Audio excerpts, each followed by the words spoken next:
Welcome my own channel P M Srivastava. SSC GD 2023 all shift के लिए ये हिंदी के क्वेश्चन देखेंगे। मोस्ट इंपॉर्टेंट है, ध्यान से देखिएगा। पहला क्वेश्चन है, भाषा की सबसे छोटी इकाई क्या है? ठीक है, विकल्प दे दिया गया है आपको, शब्द, व्यंजन, स्वर, वर्ण। ठीक है, तो जिसका राइट आंसर होने वाला है वो आपका वर्ण रहेगा। ठीक है, टिक ऑलरेडी हुआ है बट आप इसको ध्यान से समझते चलिएगा। ठीक है, तो वर्ण जो इसका राइट आंसर है। ठीक है, भाषा की सबसे जो छोटी इकाई है वो वर्ण होती है। ठीक है, दूसरा क्वेश्चन देखेंगे, हिंदी में मूलतः कितने वर्ण हैं? ठीक है, विकल्प ए पे दिया गया है 52, 50, 40, 46 डी पे। ठीक है, तो जो राइट आंसर है हमारा डी सही रहेगा। ठीक है, 46। ठीक है, 46 जो है हिंदी के मूलतः 46 वर्ण होते हैं। ठीक है, नेक्स्ट क्वेश्चन देखेंगे 30 नंबर पे, हिंदी भाषा में वे कौन सी ध्वनियाँ हैं जो स्वतंत्र रूप से बोली या लिखी जाती हैं? ठीक है, तो आपको बता दें जो हिंदी भाषा में स्वतंत्र ध्वनियाँ हैं वो हैं हमारे नंबर ए पे दिया गया है स्वर, जो कि राइट आंसर है। ठीक है, यही हमारा राइट आंसर है। ठीक है, जो स्वर होता है वो ध्वनि होती है जो स्वतंत्र रूप से होती है। ठीक है, चौथा नंबर देखेंगे हम, संयुक्त राष्ट्र को छोड़कर हिंदी में मूल वर्णों की संख्या है। तो जो मूल वर्ण है, ठीक है, संयुक्त को छोड़ करके, ठीक है, तो हिंदी में मूल वर्णों की संख्या 44 है फ्रेंड्स। कितनी है? 44 है। नेक्स्ट क्वेश्चन देखेंगे हम, पांचवा है, पांचवे पे दिया गया है स्वर कहते हैं, क्या दिया गया है? स्वर कहते हैं। तो आपको बता दें विकल्प नंबर ए पे दिया गया है हमारे, जिनका उच्चारण लघु एवं गुरु में होता है।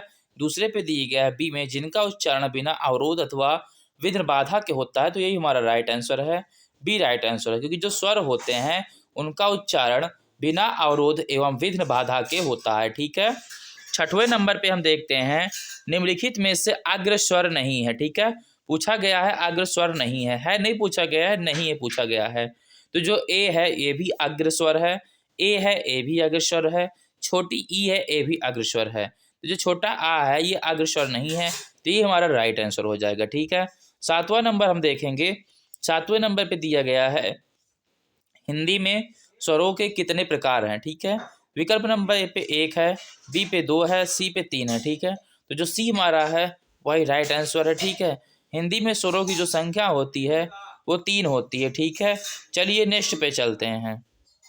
तो फिर हम आठवां देखेंगे, आठवें में दिया गया है, हिंदी वर्णमाला में अन और आहा क्या है? क्या पूछा गया है? अन और आहा क्या हैं? तो आपको पता होगा, जैसे आप लोग इसे बोलते हो स्वर है, व्यंजन, बट ऐसा नहीं है। अन और आहा जो है वो आयोग वाह है। क्या है? आयोग वाह। ठीक है, अन और आहा को क्या कहते हैं? आयोग वाह कहते हैं। ठीक है, और अभी तक हमारे चैनल पर नए हो तो प्लीज़ चैनल सब्सक्राइब करके बेल आइकन को हिट कर लो, क्योंकि मोस्ट यूजफुल जो इंपॉर्टेंट क्वेश्चन है आपको हमारे कॉम्पिटिटिव एग्जाम में प्रोवाइड करते रहते हैं उससे रिलेटेड। ठीक है, चलिए नौवां क्वेश्चन देखेंगे। नौवां क्वेश्चन दिया गया है, जिनके उच्चारण में दीर्घ स्वर से भी अधिक समय लगता है वे कहलाते हैं। तो वो पालुत स्वर कहलाते हैं। क्या कहलाते हैं? पालुत स्वर कहलाते हैं। ठीक है, नेक्स्ट क्वेश्चन देखेंगे 10वें नंबर पे, निम्नलिखित में से कौन सा स्वर नहीं है? तो जो आ है ए भी स्वर है, ऊ है ए भी स्वर है, ए है ए भी स्वर है, बट जो इया है वो स्वर नहीं है। ठीक है, तो जो हमारा डी है ये राइट आंसर रहेगा। चलिए आगे क्वेश्चन देखेंगे, उसके बाद हम 11वां क्वेश्चन देखेंगे। तो 11वें क्वेश्चन में दिया गया है, उच्चारण के समय जीभ की स्थिति के अनुसार स्वरों को कितने भेद किए गए हैं? क्या पूछा गया है? स्वरों के कितने भेद किए गए हैं? कब? जब जीभ की स्थिति के अनुसार पूछा गया है। तो इसमें विकल्प दिया गया है 2, 5, 3, 7। ठीक है, तो जो हमारा राइट रहने वाला है वो है बी, आपको दिया है, आपको दिख भी रहा होगा। ठीक है, देखते चलो समझते चलो, ज़्यादा समझ में आएगा। ठीक है, तो 3 जो हमारा राइट आंसर हो जाएगा, 3 स्वरों में भेद किया गया है। ठीक है, 12वां क्वेश्चन देखेंगे, वे ध्वनियाँ जो स्वरों की सहायता के बिना उच्चारित नहीं हो सकती वह क्या कहलाती हैं? तो जो स्वर के बिना उच्चारित नहीं हो सकती तो जाहिर सी बात है वे हमारी क्या कहलाती हैं? व्यंजन कहलाती हैं। कोई भी इसका आंसर बता देगा। सिंपल था पर कोई नहीं आते हैं, इसकी वजह से हमने इसे रखा है। ठीक है, अब 13 नंबर पे देखेंगे, निम्नलिखित में से एक स्पर्श व्यंजन है। ठीक है, तो स्पर्श व्यंजन पूछा गया है। देखिए सा जो है ये स्पर्श व्यंजन नहीं है, ला भी नहीं है, हा भी नहीं है। ठीक है, जो छा है हमारा यह एक स्पर्श व्यंजन है। क्या है? स्पर्श व्यंजन है हमारा, यही राइट आंसर होगा। चलिए नेक्स्ट क्वेश्चन पे आगे तरफ बढ़ते हैं। नेक्स्ट 14 नंबर पे देखेंगे हम, 14 नंबर पे दिया गया है, हिंदी वर्णमाला के अंतिम 5 माक्षरों का उच्चारण स्थान क्या है? तो वो है अनुनासिक। क्या है? अनुनासिक जो है पंचमाक्षरों का उच्चारण शब्द है। ठीक है, नेक्स्ट क्वेश्चन देखेंगे।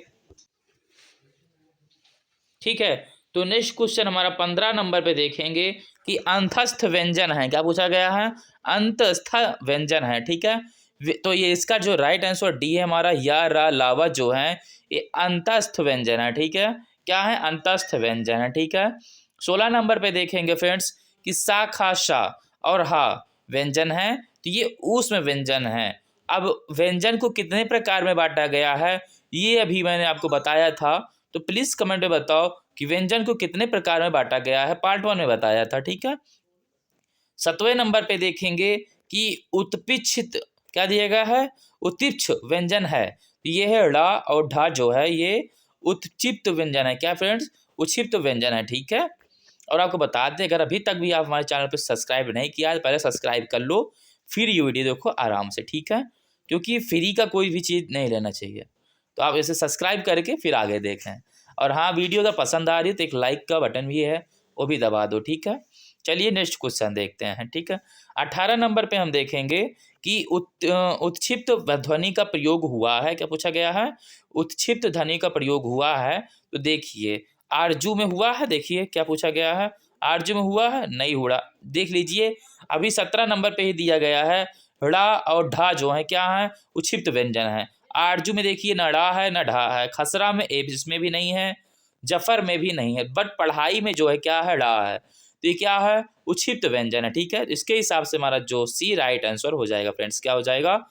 सी है जो हमारा राइट आंसर हो जाएगा। चलिए नेक्स्ट देखते हैं। ठीक है, नेक्स्ट क्वेश्चन है 19 नंबर पे दिया गया है फ्रेंड्स कि ज्ञा वर्ण किन वर्णों के संयोग से बना।